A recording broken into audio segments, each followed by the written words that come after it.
Queen Victoria's grandchildren. Part 2. The Children of Alice and Alfred. The Children of Alice. Alice married Prince Louis, heir to the Duke of Hesse. They had a happy family and lived modestly by royal standards, Alice making clothes for the children who cleaned their own rooms and learned to cook. Alice was passionate about nursing and often took her children with her to visit common people in hospitals. After Alice's early death from diphtheria, Queen Victoria took her children under her wing and they spent many holidays in the UK. Victoria was 15 when her mother died, so she acted as a second mother to her younger siblings. She fell in love with her cousin, Louis of Battenberg, who was from a poor branch of the family and a British naval officer. Her father objected, but Victoria married Louis anyway. While Louis was stationed in Malta, Victoria contracted typhoid fever and Louis himself nursed her back to health. They were very happy together, living mostly in the UK, and had 4 children. Victoria was interested in science, drew detailed geological maps, and participated in archaeological digs. She personally educated her children, who called her a walking encyclopedia. Victoria and her daughter Louise were in Russia visiting her sister Tsarina Alexandra and trying to persuade her away from the influences of Rasputin when World War I broke out and they made it out of the country on the last ship back to Britain. Louis was forced to resign from the Navy because of his German heritage. The family anglicized their name from Battenberg to Mountbatten. The eldest daughter, Alice, was diagnosed with schizophrenia, and Victoria took over raising her grandson, Philip, who is now the husband of Queen Elizabeth II. During World War II, Victoria was terrified for her children and grandchildren fighting on both sides of the conflict, and she was bombed out of her home at Kensington Palace. She died in 1950, aged 87.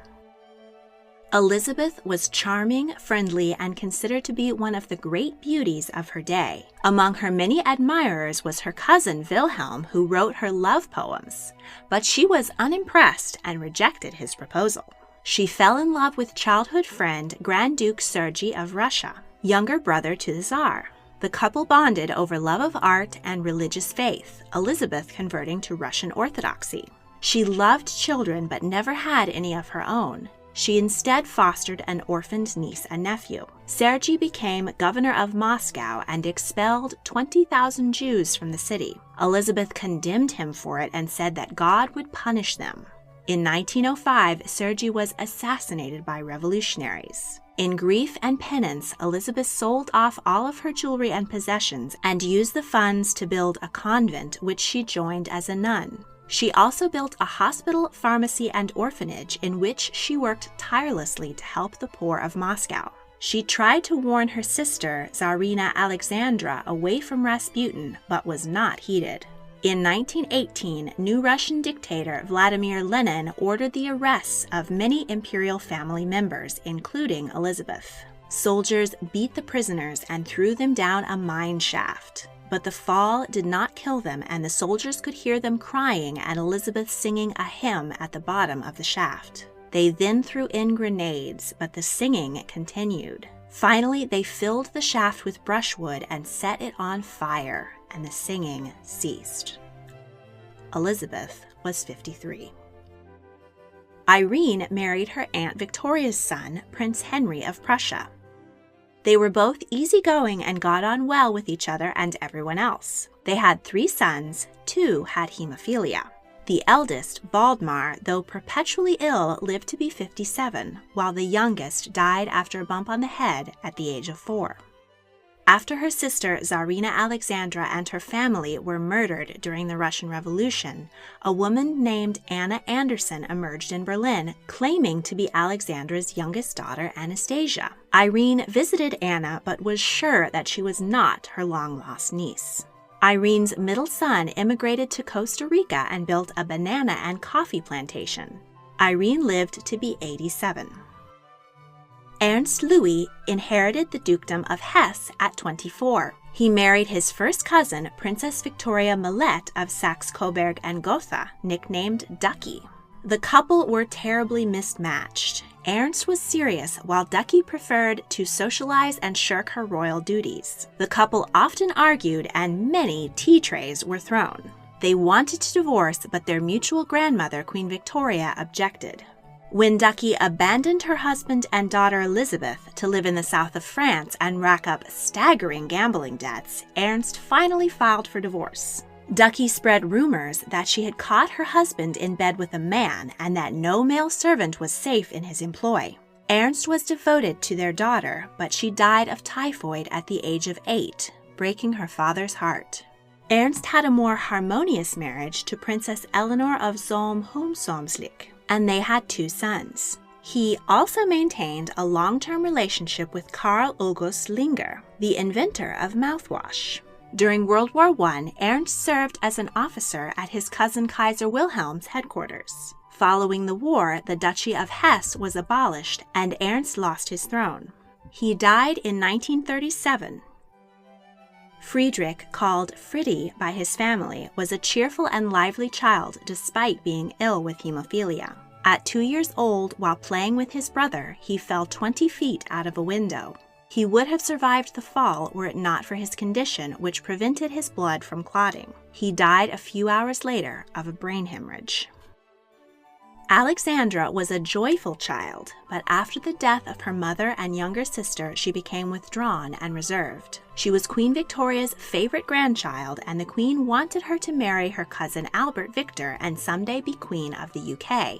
But Alex instead fell in love with Nicholas, heir to the throne of Russia, whom she met while attending her older sister Elizabeth's wedding at the Winter Palace. The Tsar did not approve, as Alex was from an unimportant family. He pushed his son towards several other royal ladies, but Nicholas was adamant that Alex was the only woman for him. When Nicholas's father died and he became Tsar, the couple were finally married. They had 4 daughters, Olga, Tatiana, Maria, and Anastasia, but Russian law said that a woman could not inherit the throne. Alex's shy nature, trouble with the language, and inability to produce a male heir made her unpopular with the Russian people. Finally, they had a son, Alexei, but he had hemophilia and was very sickly. He was often unable to walk and suffered excruciating pain. Even minor bumps and bruises could be life-threatening for the boy.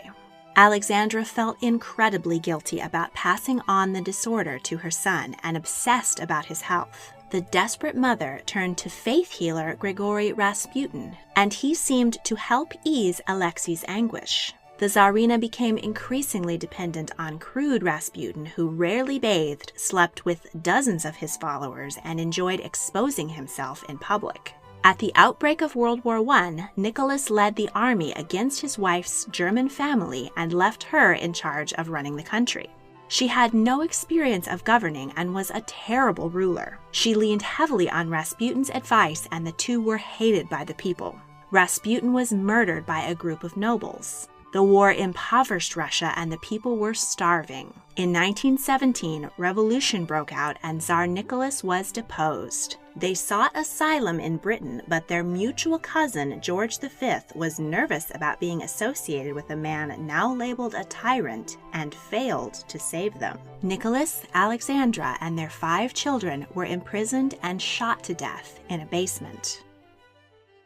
Marie was born on May 24th, her grandmother Queen Victoria's birthday. She was a sweet child who was adored by her parents and older siblings. She was very close to her older sister Alexandra, and the pair often dressed alike.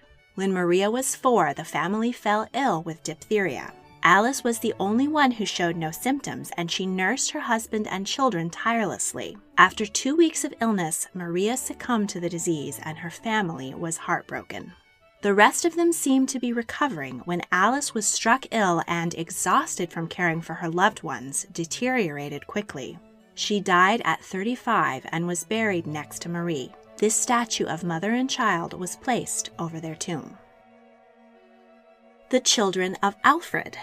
Alfred married Grand Duchess Maria Alexandrovna of Russia. The couple had 6 children. He was a lifelong Navy man and was often away from his family. His daughter Marie said that she didn't even know her father's hair color.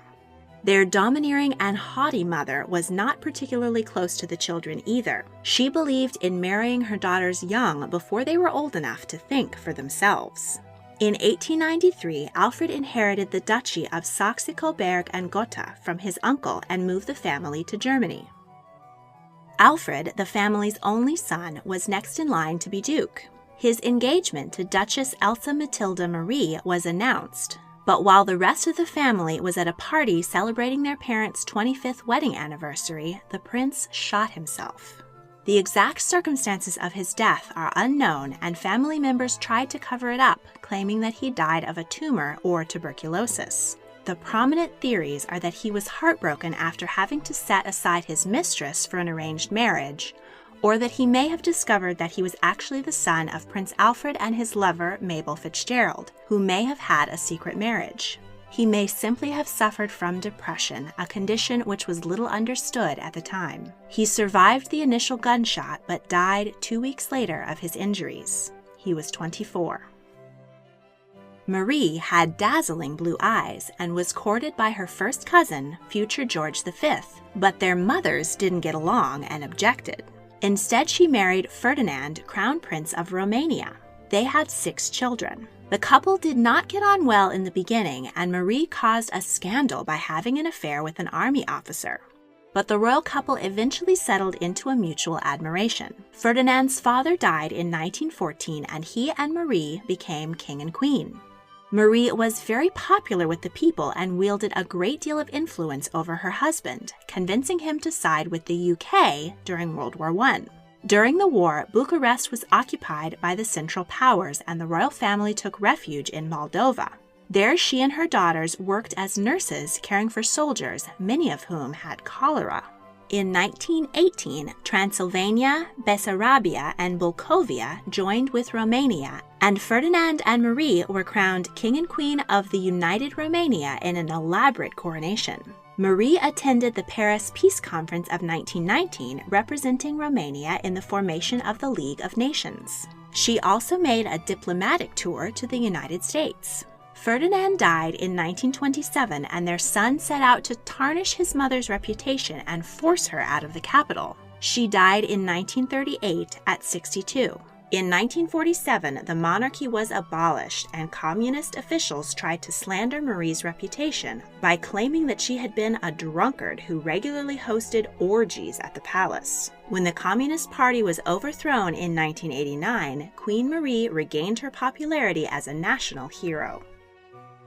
Victoria, nicknamed Ducky, was in love with her first cousin, Grand Duke Kirill of Russia, but the Orthodox Church forbid incestuous marriages, so she instead married her first cousin, Ernst Louis, future Grand Duke of Hesse. The couple were miserable and fought often. Ernst was serious and sober, while Victoria enjoyed a glamorous social life and hosting wild parties. Ducky claimed she had caught her husband in bed with a man and that no male servant was safe in his employ. The couple divorced, scandalizing the royal family who didn't go for that sort of thing. 2 years later, their only child, Elizabeth, died of typhoid at the age of 8. Victoria eloped with her first love, Grand Duke Kirill of Russia, in defiance of Tsar Nicholas II. In retaliation, Kirill was stripped of his titles and exiled from Russia. The couple lived in Paris and had 3 children. They were eventually allowed back to Russia, just in time for the revolution. They barely escaped the massacre of royals and moved to Finland. As one of the few surviving Romanovs, Kirill proclaimed himself Tsar in exile. Victoria died in 1936 at age 59. Alexandra's mother arranged her marriage to Prince Ernst II of Hohenlohe-Lauenburg. Queen Victoria and Alfred objected as Ernst's family no longer ruled, but the young couple were cousins, so that was okay. They moved to Germany and had 5 children. During World War I, Alexandra worked as a Red Cross nurse. She was an early supporter of the Nazi Party, which she and her children joined. She died in 1942, age 63. In 1879, Alfred and Maria had a stillborn son. Beatrice, like her sister Victoria, was in love with a Russian cousin, Grand Duke Mikhail. They were prevented from marrying by Orthodox law, and Mikhail broke off the relationship. Beatrice traveled to Egypt to get over her broken heart. She met Alfonso de Orleans y Bourbon at the wedding of his cousin Alfonso XIII of Spain to her cousin Victoria Eugenie of Battenberg. The couple married, but she refused to convert to Catholicism, so they were exiled to Germany.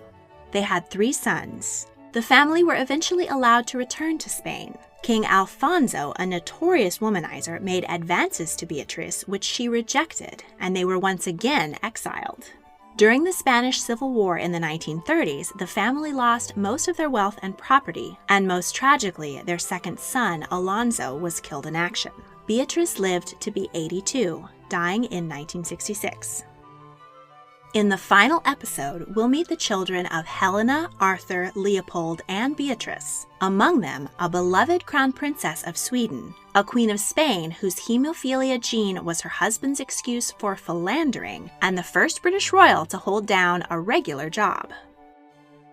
If you enjoyed this video, please like, subscribe, comment your thoughts, and check out my other royal history videos. If you really want to help, please consider supporting me on Patreon. A link is in the description. Thank you for watching.